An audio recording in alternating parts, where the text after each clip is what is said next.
Hi there, my name is Saifur Rahaman.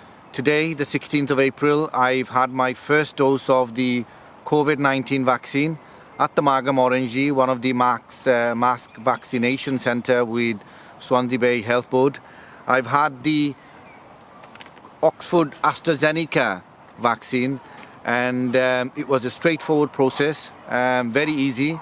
And I just like to say that there's a lot of rumours around the vaccination at the moment, especially circulating among the Black and Asian minority ethnic communities. So just want to say that when you get the opportunity to have your vaccine, please do so. And also that it's a month of Ramadan, so I'm fasting and it's 100% permissible.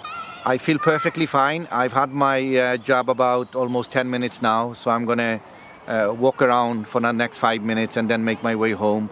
But I'm perfectly fine, no side effect at all.